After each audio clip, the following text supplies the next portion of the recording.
Salut à tous et bienvenue pour cette nouvelle vidéo dans laquelle je vais vous parler de quelques-unes de mes acquisitions manga d'octobre 2013. Alors je commence de suite avec deux nouvelles séries. Tout d'abord, Lucica Lucica, le tome 1 de Yoshitoshi Abe, publié aux éditions Kiyun. Alors il s'agit d'un shonen type étrange de vie, en 7 tomes, toujours en cours au Japon. Donc voilà, c'est un manga que je ne pensais pas commencer à la base car le scénario me faisait beaucoup penser à Yotsuba. Yotsuba dont je suis extrêmement fan et je ne voyais pas l'intérêt de commencer un manga aussi similaire. Mais j'en ai vu des critiques franchement positives et donc ça a attisé ma curiosité et je me suis procuré ce tome 1. Et j'en ai été extrêmement déçue. Alors, bon, je vous résume l'œuvre très brièvement. On suit la petite Lucica dans son quotidien aux côtés de son frère Masaru et de Yukiko. Voilà, c'est à peu près tout parce que bon, on n'en sait pas plus. Yukiko, on ne sait pas qui c'est pour Lucica, on sait juste qu'elle vit avec elle. On ne voit pas ses parents, on ne sait pas trop où l'action prend place. Bref, c'est censé poser les bases d'un manga en tome 1 et là c'est absolument pas le cas et c'est assez déroutant. Autre point négatif, les chapitres sont très courts et très décousus, donc vous passez d'une action brève à une autre sans vraiment avoir le temps de vous attacher au personnage ou même de trouver un fil rouge à l'histoire. Donc voilà. Autre point négatif, le prix. Alors bon, certes il s'agit d'une édition tout en couleur, ce qui à mon avis doit justifier ce prix là, parce que je ne vois pas d'autre raison, qui est de 9,65€, ce qui est assez cher je trouve, et d'autant plus quand on n'a pas aimé l'œuvre. Alors par contre, je retiens un petit point positif tout de même, hein, s'il fallait en trouver un, ça serait le travail au niveau des couleurs. Donc je ne sais pas si vous pouvez bien voir, mais je trouve ça juste sublime. Enfin, les graphismes en eux-mêmes sont sympas, hein, sans plus, mais le travail des couleurs est très intéressant. Donc le tome 2 est prévu pour décembre, je compte tout de même me procurer pour donner une deuxième chance à l'œuvre et espérer avoir des réponses à mes questions. Je continue dans les nouvelles séries avec la version de luxe de Hokuto no Ken, les tomes 1 et 2 de Tetsuo Hara, publiés aux éditions Kazemanga. Donc Hokuto no Ken avait déjà été publié en fait en 99 par J'ai lu et en 2008 par Kaze en édition simple de 27 tomes. Là il s'agit d'une version double en 14 volumes. Donc voilà, l'objet livre est juste sublime, hein, je vous le montre. Alors, je ne sais pas si vous pouvez voir, mais la couverture est en relief. Vous avez un poster en tout début qui se déplie, qui est juste sublime également. Et le tout agrémenté de pages couleurs, ce qui n'est pas négligeable. Vous pouvez voir ainsi le graphisme de l'auteur. Donc voilà. Hokuto no Ken, c'est une œuvre donc, de 83 sur laquelle je ne m'étais jamais penchée. Tout simplement, ce qui me rebutait, c'était un peu comme Sensei, c'était les graphismes. Et donc je ne m'étais jamais vraiment penchée sur le scénario. Ce que j'ai fait que très récemment, et ça a été une agréable surprise. Donc voilà, ça se passe au 3e millénaire, dans un monde post-apocalyptique où l'on suit le personnage de Kenshiro, l'homme aux 7 cicatrices, donc qui pratique un certain art martial, qui voyage avec son assistant et en fait qui vient en aide aux plus faibles, aux plus démunis. Et à travers son voyage, on en apprend plus sur son passé. Bref, dit comme ça peut paraître pas très intéressant, mais c'est une œuvre franchement aussi bien au niveau graphisme qu'au niveau du scénario finalement. Hein. Je m'embrouille un petit peu. Et voilà, c'était une très bonne surprise, un achat que je ne regrette absolument pas. Donc c'est bon, c'est 13,29€ le tome. Ça peut paraître cher, hein, dit comme ça, mais l'objet livre en lui-même les vaut largement. Il faut bien évidemment penser qu'il s'agit de double volume et d'une édition ultime. Donc voilà, je trouve que ça les vaut, comparé à Lucica Lucica, ça les vaut largement. Je continue avec deux fins de série. Alors tout d'abord Termae Romae de Mari Yamazaki, publié aux éditions Casterman. Donc il s'agit du tome 6. Alors Termae Romae, c'est un seinen historique. pour lequel j'avais beaucoup accroché début 2012, quand les 2 premiers tomes sont parus. C'est un véritable coup de cœur. Donc c'est avec un petit peu de tristesse que je m'apprête à lire ce dernier tome. Alors pour vous résumer l'histoire sans trop vous spoiler encore une fois, donc on suit, ça se passe dans la Rome antique, on suit le personnage de Lucius Modestus qui est un architecte romain en manque d'inspiration et de succès et qui va se rendre au terme romain et va se retrouver à partir de là projeté dans le Japon contemporain. Ce qui est assez drôle parce qu'il ne parle pas japonais, il ne comprend pas tout ce qui se passe, mais à travers ces allers-retours entre la Rome antique et le Japon contemporain, il va en ramener des inventions, des techniques modernes, et va passer pour un véritable génie, surtout aux yeux de l'empereur Adrien. Donc voilà, c'est un scénario, je dirais, un petit peu atypique, que je vous conseille. Dans même pas 2 semaines, cette œuvre va avoir droit à une réédition de luxe en 3 volumes, donc en 2 volumes, en plus grand format. Enfin, je ne me suis pas trop renseignée, je sais juste que ce sera en sens de lecture occidentale. Il me semble qu'il y aura l'e-book avec, mais c'est à confirmer. Et bref, c'est pour toucher un public autre que le public manga, hein, car c'est quand même une double édition qui va coûter 22 € le tome. Donc, quand je me suis dit 22 € le tome, waouh quoi, c'est très cher, surtout que bon, cette édition là est à 7,95 €, quand même un peu cher. Mais bon, elle suffit amplement. Je veux dire, si vous voulez juste vous pencher sur l'œuvre, que vous êtes justement, vous faites partie de ce public manga, cette édition-là, je vous la conseille. Elle est toujours trouvable très largement dans le commerce. Hein. Donc voilà, Tamae Romae. Dans un tout autre registre, une autre fin de série, il s'agit de Lawful Drug de Clamp, publié aux éditions Tonkam. Donc il s'agit d'une réédition, car Lawful Drug était publié initialement en 2003, il me semble. Bref, c'était une des rares œuvres de Clamp sur lesquelles je ne m'étais pas encore penchée. Et donc quand j'ai vu que c'était publié, j'ai même pas lu le résumé, hop, je me suis jetée dessus. Et ça a été une très très grosse déception. Alors tout d'abord, c'est du Clamp, hein. Certes, j'adore les graphismes de Clamp, mais là je les ai trouvés assez, vides. J'aime bien quand les mangas, enfin les trames de fond, je trouve, sont assez négligées. Enfin, je trouve ça assez blanc et assez, je dirais, moche en fait finalement. Donc voilà.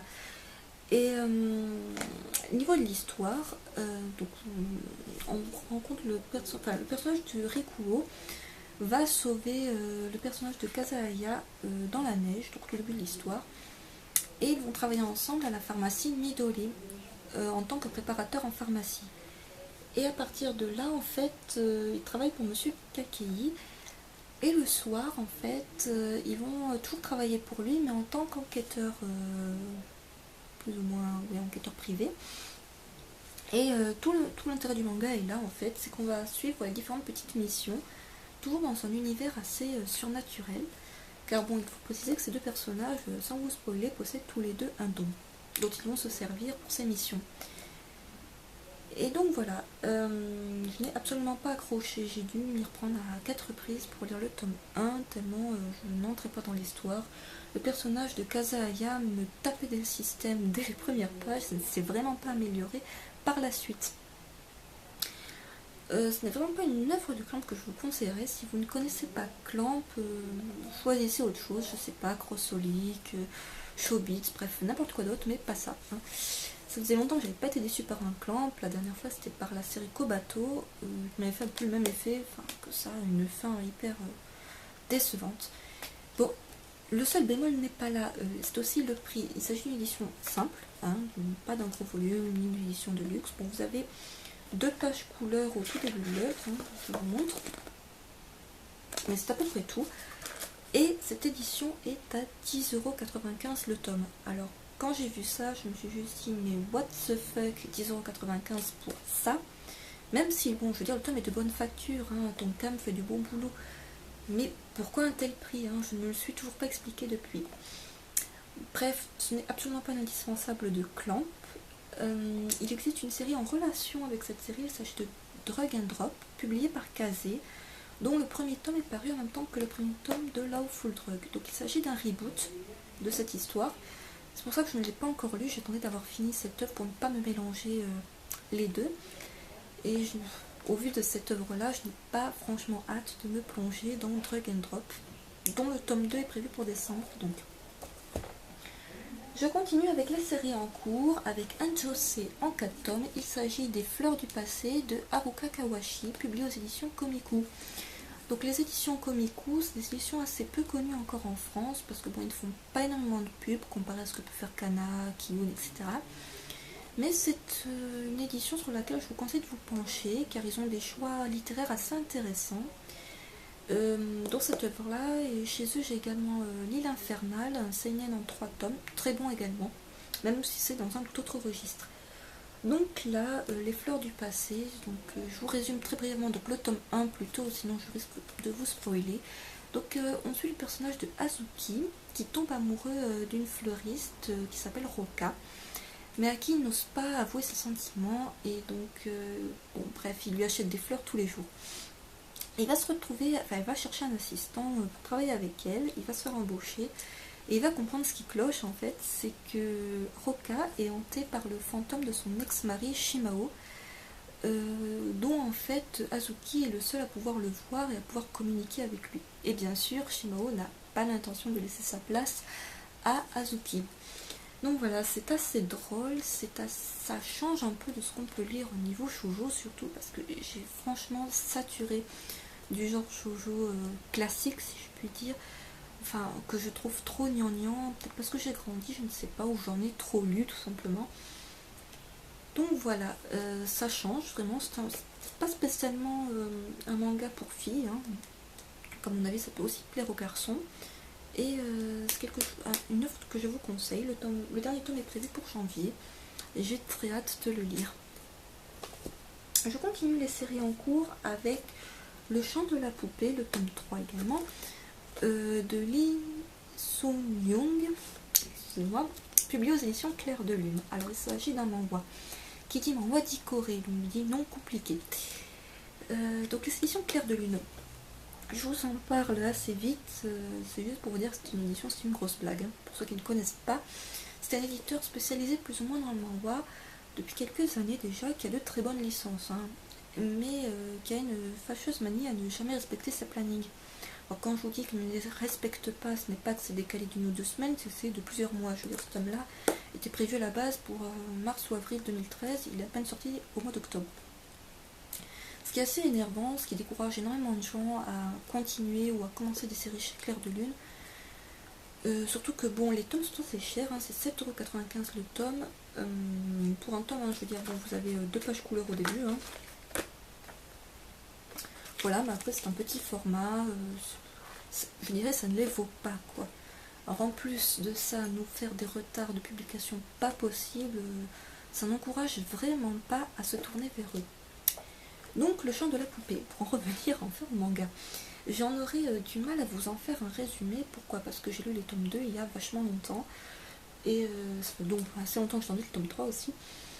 Et les personnages, enfin le nom des personnages et des lieux en coréen, c'est franchement complexe, hein. Si vous n'en avez jamais lu, vous vous en rendrez compte. Pour vous résumer donc très brièvement de ce que j'en ai retenu, il s'agit d'un arbre, enfin d'une divinité arbre, hein, pas d'un arbre ordinaire, qui va donner vie à une poupée extrêmement belle, la poupée parfaite, grâce à l'une de ses branches. Le seul bémol, c'est que cette poupée il ne peut pas lui donner de cœur. Et il va en tomber amoureux, tout comme la plupart des hommes en fait qui vont se tourner vers elle, et un jour on va la lui dérober. C'est à peu près tout ce que je peux vous en dire, hein, parce que encore une fois il faudrait que je les relise. Donc voilà, ce n'est pas spécialement une œuvre, donc je vous montre un petit peu parce que quand même ce qui m'a beaucoup plu dès le départ c'est les graphismes de l'auteur. Voilà, par exemple tout ce que ça peut donner. Je trouve ça juste sublime, hein, ce travail des dessins. C'est un public plutôt féminin par contre, hein, c'est complètement de la romance. C'est pas une œuvre que je vous conseillerais spécialement, mais c'est vraiment par rapport à l'éditeur en fait, hein. Donc à moins que vous soyez courageux et que vous ayez la patience d'attendre la sortie des 2 derniers tomes, voilà, sinon c'est assez galère à se les procurer. La FNAC ne les vend pas en magasin, enfin je veux dire vraiment en boutique spécialisée. Et parfois voilà, les retards de publication sont assez décourageants et à force, on en vient presque être dégoûté d'acheter les tomes. Je continue dans un tout autre registre avec Nozoki Hana de Wako Onna, publié aux éditions Kurokawa. Donc il s'agit d'un seinen érotique en 13 tomes, dont le tome 7 est prévu pour janvier. Donc Nozoki Hana fait partie de mes seinen préférés, dans ce registre-là du moins. Donc voilà, c'est quand même érotique, hein, donc je précise, il y a le logo, ce n'est pas du hentai, hein, ce n'est pas vendu sous plastique, ça ne tourne pas qu'autour du sexe, hein, ce n'est pas vulgaire non plus. Et ce qui m'a beaucoup attiré dans ce manga, c'est surtout l'histoire que j'ai trouvée de suite, enfin, on s'attache énormément aux personnages, à leurs sentiments, c'est très très prenant. Donc on suit le personnage de Tatsuhiko Kido, qui est un jeune étudiant qui arrive à Tokyo, donc qui aménage dans son studio et qui découvre un trou dans son mur. Il y observe et il voit sa voisine Emilu en train de faire des choses assez coquines. Et à partir de là, va s'instaurer entre eux un jeu assez pervers qui va consister à s'épier l'un l'autre. Donc on pourrait croire que c'est très superficiel comme histoire, mais pas du tout. Il y a une vraie complexité des sentiments, des relations amoureuses des adolescents, une véritable profondeur au niveau des personnages. Bref, c'est un manga franchement que je vous conseille. Mais alors ce tome 6, il était un petit peu, disons, décevant, parce que le tome 5 avait monté la barre très très haut. Au niveau de l'histoire, enfin, l'auteur faisait un bond en avant, au niveau... Enfin, c'était vraiment juste, waouh, il nous foutait une claque pas possible. Et le tome 6 redescend d'un cran du fait qu'on a l'impression d'être revenu au début de l'histoire. C'est un peu bizarre, je veux dire, il y avait tellement de choses à faire à la fin du tome 5, et l'auteur ne s'en sert pas du tout. Donc ce qui est un peu décevant, certes, mais ça n'empêchera pas de terminer l'œuvre, hein, parce que ça reste quand même un seinen dont j'attends toujours les tomes avec énormément d'impatience. Je finis avec encore un manga, encore un seinen, mais encore un autre registre. Il s'agit de Green Blood de Masasumi Kakizaki, publié aux éditions Kiyun. Donc de cet auteur, j'avais déjà lu Ide Out. Donc voilà, vous avez une petite preview, qui est un one-shot plutôt horrifique, hein, mais auquel j'avais vachement accroché et qui était surtout... enfin, la fin était juste, sans vous spoiler, waouh. Et donc, Green Blood, qui en avait fait un matraquage médiatique extrêmement important, surtout lors de la Japan Expo 2013. Je veux dire, c'est un manga qui était le plus mis en avant chez cet éditeur. Et donc je me suis dit, pour que ça soit aussi mis en avant, ça doit être un chef-d'œuvre. Donc je me suis immédiatement procuré le tome 1. Et enfin mon avis était assez mitigé. J'en ai fait d'ailleurs une critique sur mon blog, donc je vous mettrai le lien de mon blog en toute cette vidéo. Je n'avais été assez... Enfin, je m'attendais peut-être à beaucoup de choses et déçue. Sauf dans les dernières pages du manga où vraiment on avait un retournement de situation et ça donnait vraiment envie de se procurer le tome 2. Donc déjà je vous résume un petit peu l'histoire. L'histoire prend place pendant au 19e siècle aux États-Unis, enfin au quartier des Five Points précisément. Donc pour ceux qui n'ont pas vu Gangs of New York, c'est à Manhattan. Et c'est en fait des guerres de gangs pour un quartier, tout simplement. Et nous on suit le personnage principal, Grim Reaper, qui est un assassin, l'assassin le plus redoutable de cette époque.